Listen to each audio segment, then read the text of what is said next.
Okay. I'm very privileged today to introduce to you Sylvia Kaminsky. She is a marriage and family therapist and certified addiction professional based in Miami, Florida. As the president of the American Association for Marriage and Family Therapy, Sylvia brings over 3 decades of experience to her clinical work. Her practice, focuses on women's health, IVF, abortion, addiction and recovery, conflict resolution, depression, anxiety, and LGBTQIA+, and family counseling. That's quite a list of. But they all happen together, okay? It's I don't have buckets. In family work, they all show up oftentimes at the same time. I understand. She is passionate about supporting individuals and families through life's most challenging experiences. Quite a wide range of issues that you're qualified to help, and you say they sometimes all show up, or many of them show up in one body. I That's right. noticed that your journey to becoming a therapist also demonstrated a very diverse list of interests. Would you tell us about some of them? Oh wow. Well, I discovered drama in high school, and that was life-changing for me. I got to be different people and just embrace different aspects of who I am, and give it voice. And I found it quite liberating and was able to identify so many um, feelings and use them um, in a constructive way to make people laugh. I was keen to comedy, and so we have a comedic family as well. So that was a big turning point for me in terms of changing who I was, changing myself in positive ways, and also wanting to move people, and I didn't know quite how that was going to end up, Yes. as a therapist. It wasn't like I was like, oh, I want to be a therapist. I wanted to be fully human at that point. That would have been that's an accomplishment in and of itself. So I went from that, and then once I realized, well, pretty young, 18 or 19, you realize that you got to feed yourself and you've got to, be be well put together to deal with the brutalities of the uh of the performing world, because I had some friends that had gone that route. I'm a little too practical for that, so went into education, and then I mean, in terms of studying that, and then once the educational curriculum led to psychological studies, that's it. I was bitten. I realized this is my path. Okay. Understanding as my language, mapped to the mind, and I thought, yes, this is a way that I could do something different. And then it was just opportunities, and going to great educational to go in UNC, North Carolina, Chapel Hill, getting a great education, great mentors, and grad school the same. And then there's so many different disciplines within in the psychological studies. Getting to marriage and family therapy wasn't a direct route. Well, it was pretty quick, but still I was under the umbrella of just counseling of mental health. And then once I got into that, in the master's program in grad school, then there was this other specialty, well, considered a specialty there. It's really a standalone profession and discipline, marriage and family therapy, systemic therapy. Once I discovered that, then I said, okay, now I've really gotten to where I need to be, Ah, because it matched so much with the way I thought, my cultural background in terms of being a part of a culture, a wider system of human relationships that you're affected by. I mean, I clearly was able to see how I was affected by my immigrant experience with my parents. So it was like, yeah, this makes sense, that there were people in my family who were affected by the trauma of fleeing a country. So it was, yeah. So that's in a nutshell, Nancy. That was probably too much. Anyway, that, yeah. that, that was perfect. I think it's interesting. We all look back and can see certain turning points or certain exposures that change the direction of our lives. And I know I'm very Exactly. grateful for those things that led me to where I am now. I am too. They Uh, seem dreadful at the time and like, why is this happening to me? But you get to a certain age and you can definitely see the wisdom uh-huh. of your So that I challenges. think Yeah. we look back and see there was purpose at play. And you make something out of it. I think that has to speaks to resilience in the human being, when you're able to reframe and turn things around for your betterment and Hmm. and fight that tendency to victimize yourself, which is human. I'm not saying there's anything wrong when that happens, but it's tough. I ask you to list several misconceptions about marriage that you encounter. One I'm going to quote that the other interviewees didn't mention, and I found it interesting. The misconception is it is irrelevant if we don't get along with our partner's family or they don't approve of the marriage. Why is that a misconception, Sylvia? Okay, I have to wrap my head around that one, even though I know I wrote it. Um, that Oh, okay. So yeah, what I wrote was that it's important to that it's not irrelevant, that it is relevant, right? Okay, yeah, because that's what I've seen and what I because you are replaying your family relationships within your relationship, Yes, right? So if you haven't worked out your own boundaries with your own family of origin and let alone how can the other person do that? So I think sometimes the partner has to be wise to don't don't make opinions of yourself because your spouse hasn't really even resolved theirs.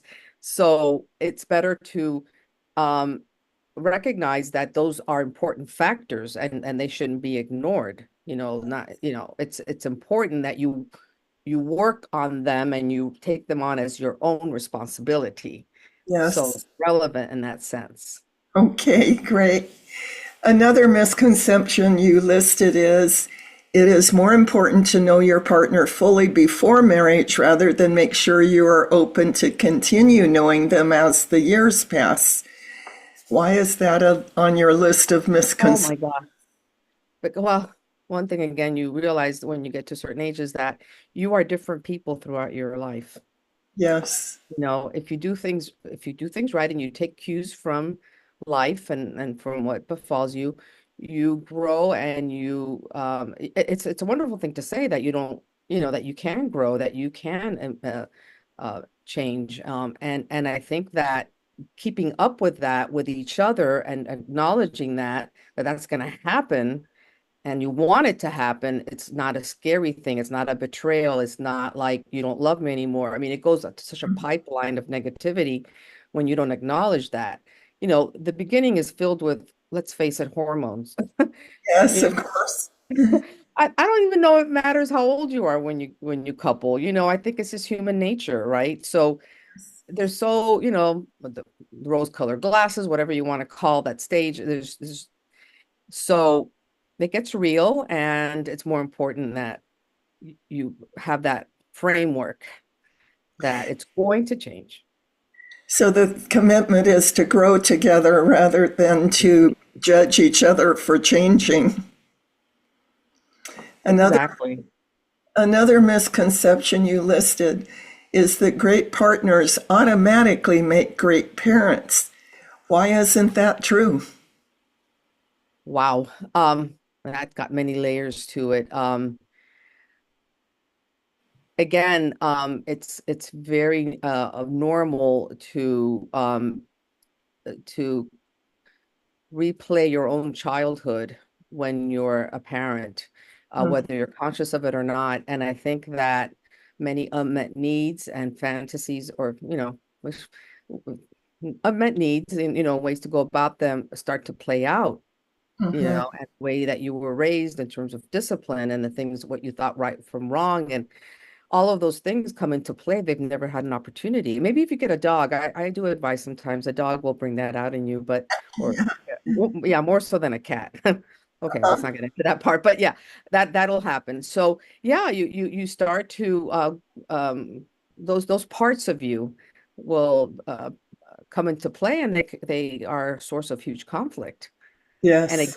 again, misconceptions about what it means, and does it mean your feelings about me have changed? You don't respect me anymore. You don't think I'm a capable person. You know, it gets into that whole thing. So yeah, you can be really good. It's a very one-dimensional way. Well, not one, but to be just romantic partners, life Yes, partners, than to be. It taps into many other things that you have to reconcile. I have found that to be true with my clients as well. And I certainly remember experiencing the differences in parenting styles between me and my husband, and what Exactly. an enormous conflict that posed for us to work out. You recommend addressing conflicts early in the relationship rather than waiting. Can I think couples think that eventually they'll get it, eventually they'll work it out, but sometimes they just get worse. Yeah, they do. They do. I mean, that's a complicated one because it has so much to do with the individual, like in their own personality style and work that they have to do about how important it is for them to be right, Mhm. and so and also conflict sometimes isn't normalized enough in our society and in some cultures even worse. I always, whenever I have an early couple, I'm like, oh God, please let them have their first fight while they're in therapy. Please, Yes, I'm like, please have it, let's just, get it out there and not that I troublemaker on purpose, but I certainly don't shy away from pointing out differences because I think it's important for them to see it as a healthy progression. I love that. And I also love that you recommend creating time to give each other your full attention without distractions. Everyone seems to be so busy today, and of course, our phones seem to be glued to our hands these days. Is that a realistic suggestion to be able to set aside time without distractions? It's, I think it is realistic. I think it's very hard at the same time. I work with couples a lot on that because it is very difficult for them it's in a, I really, I mean, I don't know that, I haven't looked into that area of research, but it is an addictive process that happens with us in terms of our brains. I mean, I remember back, I used to, this was one area with me and my husband that was definitely out, uh, a source of conflict because he didn't see anything wrong with it. He thought it was normalized. He was technologically oriented. It was like a part of human existence, right? But he, we were married long enough before the electronics came in that, it was a sense that communication was okay. What's the problem? But you have to continue to connect and to talk and to blah, blah, blah, and all of that. And I would be like, I would even joke with him, I think they should implant it under your skin so it becomes, I mean, at least I would make a joke, fun out of it. But I'll never forget, like he finally got it, and we went on our 25th wedding anniversary. I'll never forget, it was Key West, and he was doing great. And then we were out to dinner, figuring out what to do for entertainment, and I didn't make the connection. He takes his phone out, and I'm like, I'm like, you broke. He goes, I'm just looking to see what we can do. And I said, okay, well, this is a good opportunity. This is a really good opportunity to improve communication. Like, let me know what you're doing, It's like it's okay, So yes, you have to, that's just a long example of how you have to make it very intentional, have a good, lighthearted, have Yeah. a good faith in your partner. If you have good faith, if not, then it's really bad. But if you have good faith in your partner, you can get through it. But yes, you do have to, I think it has to be realistic. There's no choice. It has I to. I absolutely agree with you. I have several couples that have made certain hours of the evening non-negotiable, no technology. It's time for us to connect. I love that. Yeah, make a pretty basket at the foyer and put your phone in it, et cetera. Make a thing, Yeah. I also really appreciated that you ask a partner to look in the mirror before lodging a complaint, and tell me why that is. Well, there's a psychological phenomenon that we're all subject to, which is called projection. So we oftentimes, see things in ourselves that maybe aren't, perfect, and we see them in the other person, and we want them to be the ones to make it easier on us.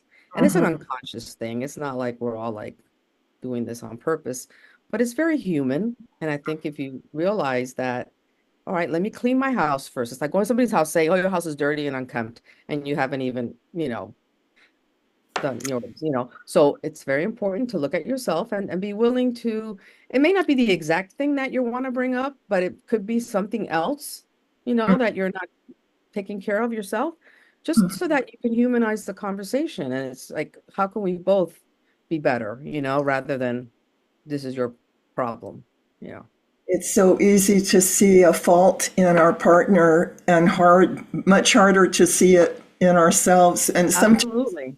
we're doing exactly the same thing. Exactly this. Maybe in a different way, our own flavor, kind of, but it's still the same thing. Being dismissive, being, validating or other things like Yes. that. Yeah. I was very sorry to read that your husband died when your children were in high school, relatively young. Yeah. What has it been like for you to be a single parent? Wow, I hear that word and it's still a little bit of an ouch because I never really saw myself as a single parent until actually my kids, and I might get teary when we have conversations, obviously, and they're 23 now. Maybe a year ago we were just, we process things, as they come up, Mhm. and they used the word like growing up with a single mom. I'm like, it was shocking to me. Uh-huh. Shocking. Shock. I'm like, oh my God, this is their, and of course they remember their father. They were 14, almost 15, and they Mhm. could have the influences, but it was hard because I had internalized so much of the parenting together with him that I still felt that was in play, even though he wasn't there physically. I, Mhm. I, I just drew on him. Like we became one in the way we thought. And I understand. yeah. So anyway, okay. So it was hard, but I've always made things hard. I mean, not made things hard. I've always tackled hard. I've always like done a lot of things at the same time. So I'm used to hard work. So Okay. but at the same time, it wasn't my family, it was my siblings. I mean, we're all like a very strong unit. I don't know that I would have be talking like this if it wasn't for them in my Mhm. life. My siblings and my friends, my friendship network. So I had a good support system. But emotionally, it was challenging because adolescence is a very difficult time. Yes. My husband died several years ago, but we worked together starting the Sorry. business that I have continued. But I understand what you mean when you say that you and he were such good partners that his influence lives on or lived on in your parenting of your children. Absolutely. Absolutely. I would hear myself saying things that he would say. Um, Mhm. I mean, we changed a lot, I think in good ways from being together, and he internalized me and I internalized him. Yeah. So, he was an attorney, but he was very mental health oriented in his criminal work. Yeah. You mentioned the importance of humor in a relationship. What role has humor played in any of your relationships? Where don't they play into any of my, I mean, I'm constantly either laughing at myself, laughing at things, how absurd they are, or just how, um, it's just a way to filter life in a way that makes it, I guess, livable and fun and gives us grace, grace with each other and um, it's Helps us. love. To me, it's love. It's love, To me, it's like, Okay. yeah. It helps to not take ourselves so seriously, doesn't it? Yeah, yeah. I mean, we're such funny creatures, we're and I think it's endearing. Uh-huh. I think it's the most fun to be able to laugh with our children, to have our children laugh with us. And Oh yeah, yeah, yeah. how how can our viewers contact you? Well, my I can give my email, Sylvia at sylviakaminsky.com, just like my name is spelled. And I have a website, sylviakaminsky.com, Okay. and contact me through the website. So And it's yeah, Sylvia at sylviakaminsky.com. Is that correct, Nancy. Yeah. wonderful? Well, thank you so much for spending some time with me this morning, and thank you for all the good you are bringing to the world. I'm just very honored to have met you and had the chance to get a little bit better acquainted. Well, thank you likewise, Nancy. This has been a really nice conversation and can't believe it's already time. So I'm happy to be here with you. And I'm happy to be here with you as well. So I will send the recording of this video to you, and it's also going to Authority Magazine where they will connect it with your written article. Wow, what a nice combo. Thanks. Good luck with everything you're doing, and I hope you continue to do the good work and your husband lives on through you just like he does through me. Thank you so much, Sylvia, and I All right. wish the same for you. Okay. Bye-bye.